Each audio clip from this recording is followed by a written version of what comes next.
going on, Sage and Thomas? Wanted to share some thoughts that I had while they're fresh in my mind about my visit to Ambridge.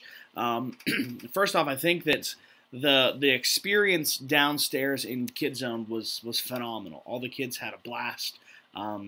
Sage, I think you've brought a lot of life to what's happening at the Ambridge campus in Kid Zone. I think that every kid that was there, they left feeling like, wow, this was just a really good time. Just some of the things that you do that are fun and creative, they're top notch. I think you're definitely in your sweet spot.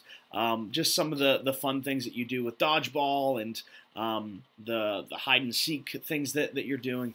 The kids are having a great time, and I think that's key right now in the phase that you are in.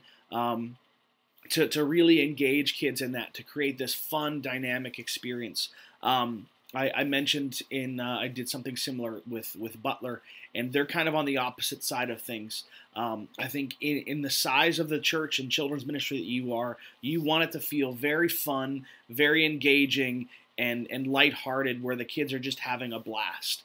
How you're doing that is perfect for your church size, because how you grow to the next level is making everyone feel connected, giving everybody a really good quality experience. And then eventually you want to get to the point where you have a larger crowd and a more structured service and lots of programming elements that things just kind of move very, very quickly. That's how I run things at Hampton right now. But that works for the size group that we have. I don't think it would work well for your group. So how you're approaching it is perfect. I love what you're doing there. What I think is your biggest barrier to growing to the next level right now is you don't have the capacity to handle more kids until you get more leaders. So here are some of the observations that I had. You were a one-man show. And then the person in the early childhood area was also by themselves. So some goals that I would have for you is you really need to have 2 additional people in elementary and 2 total people in early childhood to be able to function well.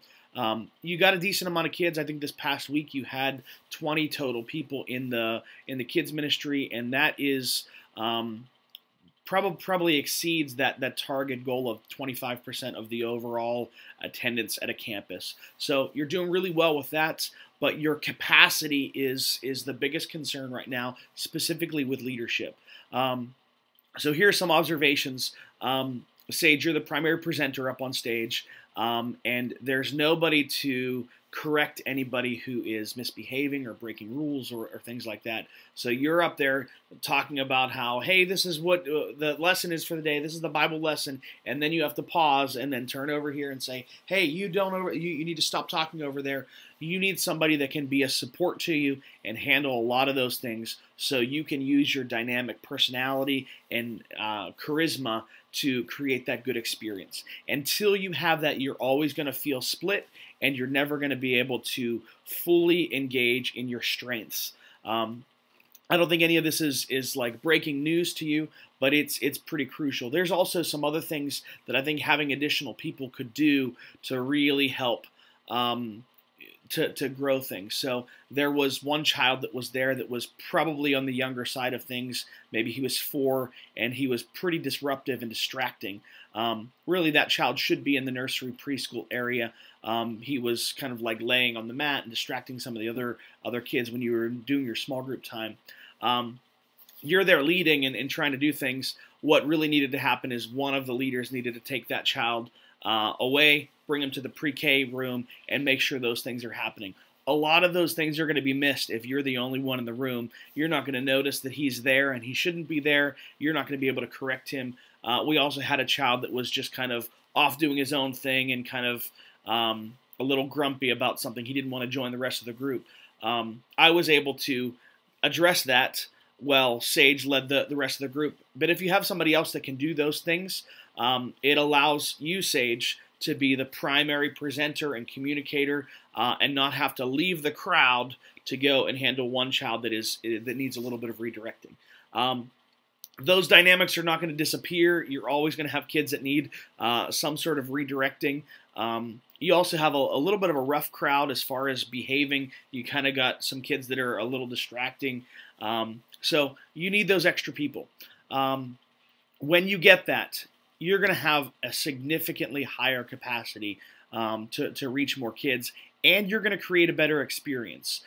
Your experience is limited when you have to say, hey, you need to stop doing that, and you're very firm in front of the whole group, and it feels like you even said, sorry, I had to get mean with you guys, but I need you to focus because prayer is a really important thing.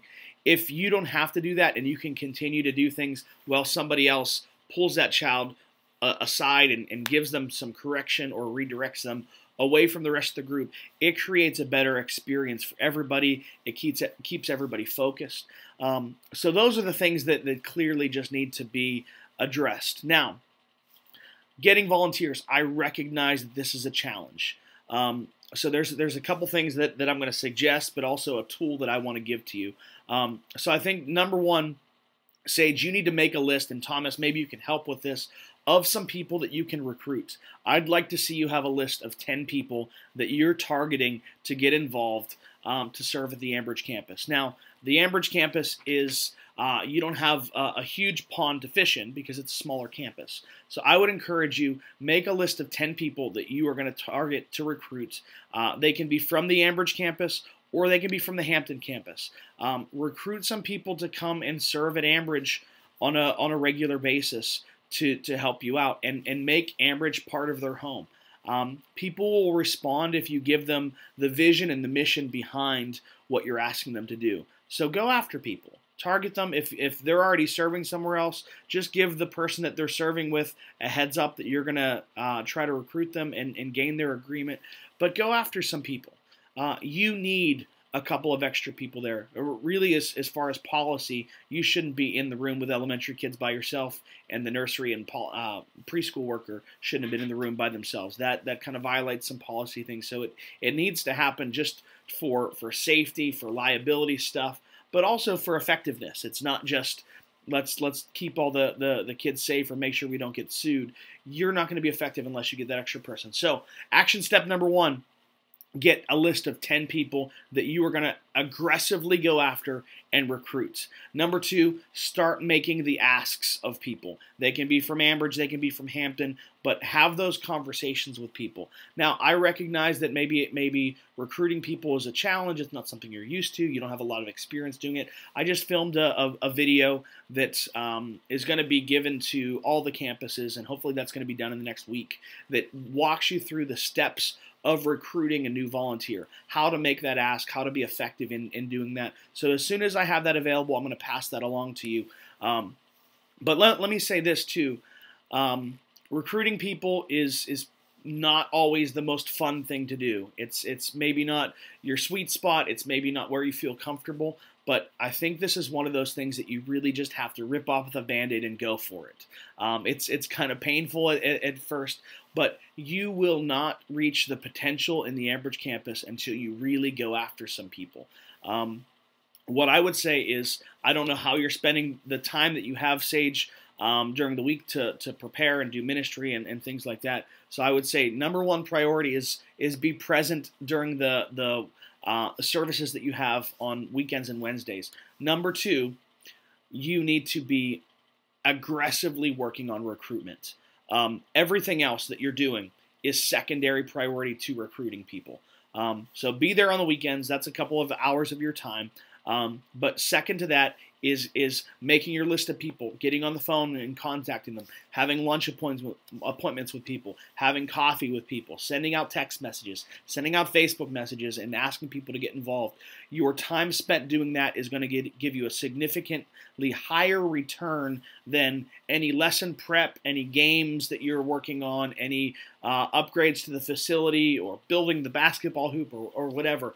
All those things don't matter until you get some more people in the room. That is your biggest growth barrier. I talked in a message before about having the lowest hole in the bucket.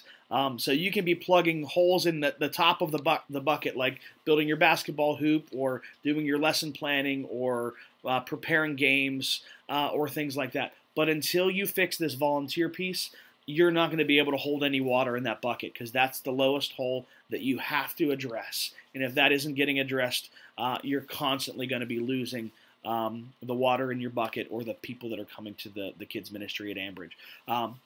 So hopefully this is helpful. Again, action steps: number 1, make your list of 10 people. Number 2, start asking them to get involved. And I will make sure to send you, as soon as I have it available, the Creative Arts team is editing this video that can give you some practical action steps of how to make that ask and to get people involved. So you guys are doing a great job as far as your numbers and your ratios, but I do think we have a significantly higher ceiling for our potential, and the kids ministry can be the catalyst to grow the entire campus. So let's work together on this and really get some new people involved, and start to recruit like a wild man, Sage. All right, love to talk to you guys. If you have any questions about this, I know we talked about having a meeting. Not sure if that's going to happen this week or not, but I wanted to make sure I passed this all along while it was fresh in my head and make sure I got that to both of you. All right, see you guys soon.